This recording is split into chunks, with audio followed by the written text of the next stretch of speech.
नमस्कार दोस्तों, स्वागत है आपका सुनो नाव यूट्यूब चैनल के ऊपर। तेहरान का हलवा बना दूंगा, ये लाइन सिर्फ एक धमकी नहीं थी, ये आने वाले भवंडर की आहट थी। अमेरिका के पूर्व राष्ट्रपति डोनाल्ड ट्रंप जब कहते हैं कि अनकंडीशनल सरेंडर यानी बिना शर्त आत्मसमर्पण, तो ये एक राजनीतिक बयान नहीं बल्कि सीधा युद्ध का ऐलान होता है। आज हम बात करेंगे एक ऐसे घटनाक्रम की जो धीरे धीरे मध्य पूर्व यानी मिडल ईस्ट को एक और बड़े युद्ध की ओर धकेल रहा है। अमेरिका, इजराइल और ईरान, ये तीन देश फिर उसी मोड़ पर आ गए जहां 70 के दशक में पूरी दुनिया हिली थी। ईरान और इजराइल की दुश्मनी आज की दुश्मनी नहीं है बल्कि बहुत पुरानी दुश्मनी है। लेकिन इस बार लड़ाई मैदान में नहीं, बंकरों और मिसाइलों की भाषा में हो रही है। ट्रंप के G7 समिट से अचानक बाहर निकलने के साथ ही जो हालात पैदा हुए वो अब एक बड़े सैन्य टकराव की ओर बढ़ते दिख रहे हैं। अब दोस्तों सवाल ये उठता है, क्या ट्रंप और इजराइल मिलकर ईरान की ताकत को जड़ से खत्म करने की तैयारी कर चुके हैं? ट्रंप ने ट्रूथ सोशल पर जो बयान दिया उसका मतलब साफ था, ईरान अब और मोल भाव नहीं कर सकता। जब तक ईरान परमाणु कार्यक्रम और बैलिस्टिक मिसाइल प्रोजेक्ट को पूरी तरह बंद नहीं करेगा, तब तक अमेरिका और इजराइल पीछे नहीं हटेंगे। यानी ये कोई बातचीत की टेबल नहीं, सीधा आदेश है, सरेंडर करो वरना खामोश कर दिए जाओगे। दोस्तों, इजराइल की चाल सिर्फ एक ही होती है, बिना चेतावनी के वार करना, यानी बिना चेतावनी दिए खतरनाक वार करना।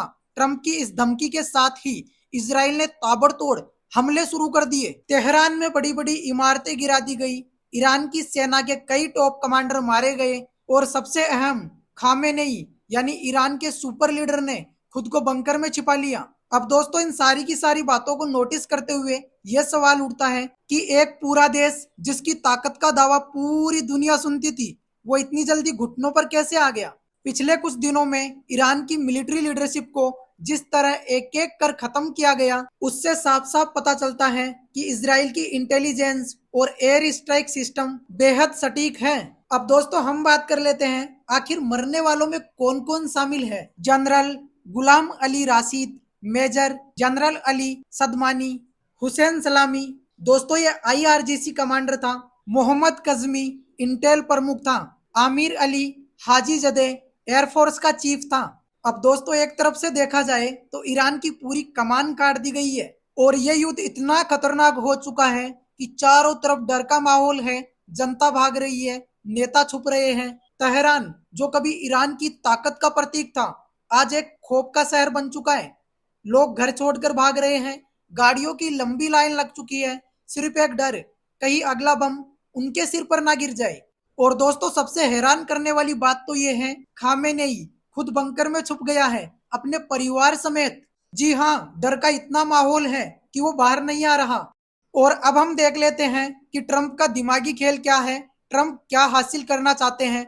ट्रंप की रणनीति दोहरी है, ईरान के अंदर रिजीम चेंज की हवा बनाओ, इजराइल को खुला हाथ दो कि वो जमीन पर सफाई करे। और इनका साफ साफ मकसद यही है, ईरान के परमाणु प्रोग्राम को नष्ट करना और जनता के मन में क्रांति की चिंगारी लाना। और दोस्तों इस युद्ध के दौरान टेक्नोलॉजी की ताकत को बरकरार रखा जाएगा और बंकर बस्टर युग की शुरुआत की जाएगी। और दोस्तों इस बार की लड़ाई सिर्फ टैंकों और जेट्स की नहीं, टेक्नोलॉजी की लड़ाई है। अमेरिका के पास GBU 57A 57B जैसे बम हैं जो जमीन के 200 फीट नीचे जाकर भी दुश्मन को खत्म कर सकते हैं। और इस बार दुश्मन छिपा है जमीन के नीचे, खामेनेई और उसका बेटा और उसका पूरा न्यूक्लियर प्रोजेक्ट। अब इन सारी की सारी बातों को देखते हुए जरूरत है B2 बम्बर्स की, जो बिना रडार में आए इन बमों को गिरा सके। और अब हम नजर डाल लेते हैं लोगों के हालातों के ऊपर कि कौन किसके साथ है और किसके हालात क्या है। दोस्तों इजराइल पूरी ताकत से तैयार है, अमेरिका ट्रंप के कहने पर खुलकर आगे आ चुका है, ईरान कमजोर, बिखरा हुआ और घबराया हुआ है। और वही दूसरी ओर पाकिस्तान बिल्कुल चुप लेकिन धोखा देने की तैयारी में है। रजा पहलवी सत्ता वापसी के सपने देख रहा है। और दोस्तों आखिरी सवाल यही है, क्या ये तीसरा वर्ल्ड वॉर है? इस सवाल का जवाब अभी तक नहीं आया, लेकिन ये शुरुआत जरूर लग रही है। जब एक देश की पूरी लीडरशिप खत्म हो जाए, जब जनता अपने ही नेताओं के खिलाफ खड़ी हो जाए और जब दो बड़ी ताकतें अमेरिका और इजराइल खुलकर सामने आ जाए, तो फिर इतिहास गवाह है, आग बहुत दूर तक जाती है। ट्रंप की जो चेतावनी है, अनकंडीशनल सरेंडर, आखिर इसका मतलब क्या है? चलिए शुरू से समझते हैं। दोस्तों सोचिए, अगर आपसे कोई कहे बैठो बातचीत करो, लेकिन मेरी हर बात आपको माननी पड़ेगी, तुम्हारी कोई भी बात नहीं सुनी जाएगी, क्या आप इसे बातचीत कहेंगे? नहीं, ये सीधा सीधा आदेश है। और डोनाल्ड ट्रंप भी यही कर रहे हैं। वो ईरान को बातचीत की टेबल पर नहीं बुला रहे, वो कह रहे हैं बिना शर्त सरेंडर करो, वरना जो होगा उसकी कल्पना भी मत करो। अनकंडीशनल सरेंडर कोई नई टर्म नहीं है। इसका मतलब होता है ना कोई मोल भाव, ना कोई समझौता, ना कोई शर्त, बस सीधा हथियार डाल दो और कह दो अब हम कुछ नहीं करेंगे। इतिहास में ऐसा सिर्फ 2 बार हुआ है। 1971 में पाकिस्तान ने भारत के सामने सरेंडर किया था। द्वितीय विश्व युद्ध में जापान ने अमेरिका के सामने सरेंडर किया था। और अब ट्रंप वही शब्द इस्तेमाल कर रहे हैं ईरान के लिए भी। अब दोस्तों समझने वाली बात यह है कि डोनाल्ड ट्रंप ने जो ट्वीट किया था वो धमकी है या ऐलान। ट्रंप ने ट्रूथ सोशल पर लिखा, जब तक ईरान बिना शर्तें सरेंडर नहीं करेगा, न्यूक्लियर और मिसाइल प्रोग्राम खत्म नहीं करेगा, तब तक युद्ध जारी रहेगा। अब दोस्तों समझने वाली बात यह है कि ट्रंप का मकसद सिर्फ एक ही है, वो है ईरान को घुटनों पर लाना। ट्रंप के इस बयान का मकसद सिर्फ एक ही है, ईरान को सार्वजनिक रूप से नीचा दिखाना, पूरे विश्व को एक संदेश देना कि अगर न्यूक्लियर बनाओगे तो अमेरिका छोड़ नहीं देगा। और सबसे बड़ा मकसद ईरान की जनता में डर पैदा करना। दोस्तों ट्रंप चाहते हैं कि ईरान खुद घुटने टेक दे। अब दोस्तों ईरान के पास में इस समस्या से निकलने के लिए क्या विकल्प हैं, इस बात की चर्चा करें तो ईरान के सामने अब 2 ही रास्ते हैं। सरेंडर करे, यानी न्यूक्लियर और मिसाइल प्रोग्राम को पूरी तरह खत्म कर दे, या फिर जंग लड़े, एक ऐसी जंग जिसमें उसके पास हारने के लिए सब कुछ है लेकिन जीतने के लिए कुछ भी नहीं है। लेकिन ईरान का असली डर यही है कि अगर वो झुका तो उसकी सत्ता खत्म हो जाएगी, और अगर वो लड़ा तो देश बर्बाद हो सकता है। अब दोस्तों बेचारा ईरान करे तो करे क्या, जाए तो जाए कहां। अब दोस्तों ट्रंप को जो करना था ट्रंप ने कर दिया।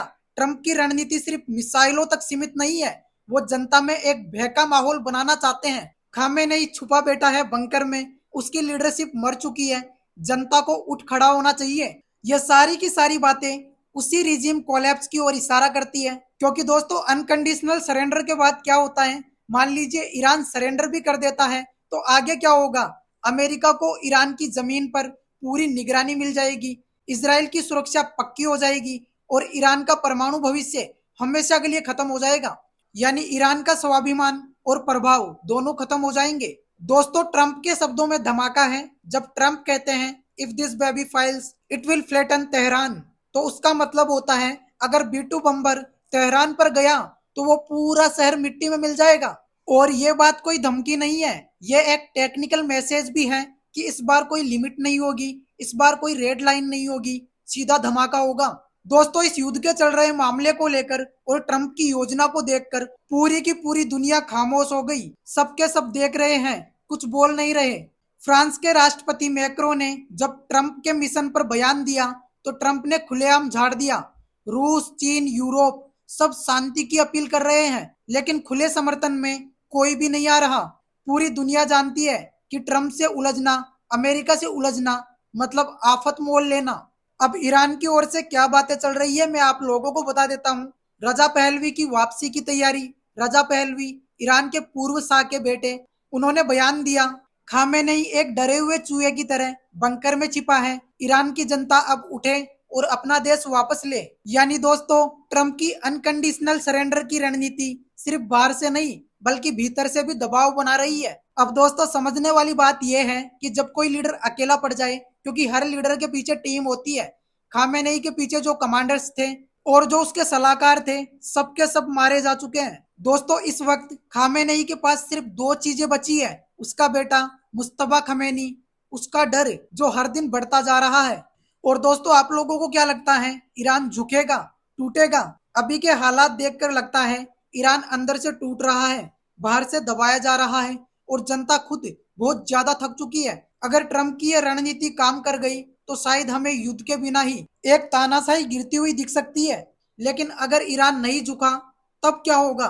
तो दोस्तों बंकर बस्टर बम तेहरान के नीचे तक पहुंच जाएगा। अब दोस्तों हर सत्ता का एक अंत होता है, चाहे वो सदाम हुसैन हो, गद्दाफी हो या फिर तालिबान का पूरा नेतृत्व।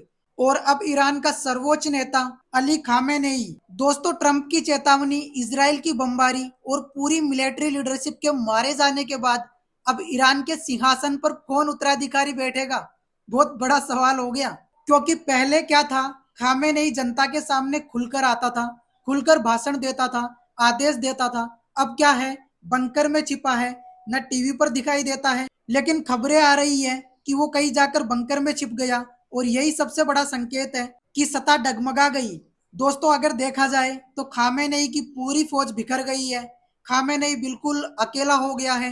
ईरान की सत्ता सिर्फ खामेनेई के हाथों में नहीं थी, उसके आसपास लोहे का घेरा था। Military commanders, brigadier, intelligence head, missile programme के डायरेक्टर्स। अब देखा जाए तो खामेनेई के पास कुछ भी नहीं बचा, सिर्फ उसका बेटा और उसका डर। सिर्फ और सिर्फ यही चीज उसके पास में बची हुई है।